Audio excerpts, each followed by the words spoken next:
শিরোনাম হত্যার ছায়া।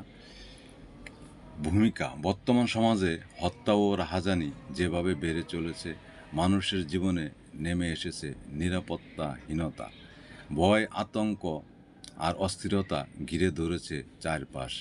এই সামাজিক বাস্তবতা নিয়ে লেখা হলো কবিতাটি হত্যার ছায়া।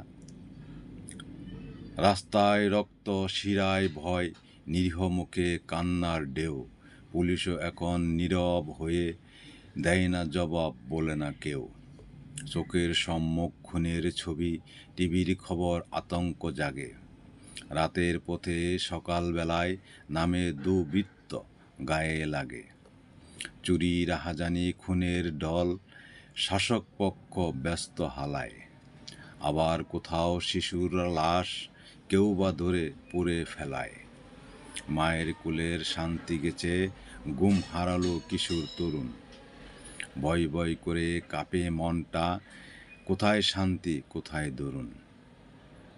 উপসংহার: এ সমাজে যদি আমরা নিরাপদ জীবন চাই, তবে দরকার আইন শৃঙ্খলা করা প্রয়োগ ও মানুষের বিবেক জাগ্রত করা। হত্যা আর রাহাজানির বিরুদ্ধে রুখে দাঁড়াতে হবে সম্মিলিতভাবে। আমাদের আগামী প্রজন্মও ভয় আর অন্ধকারে বেড়ে উঠবে। শান্তি চাইলে আর আগে রক্ষা চাই মানবতা জীবনের।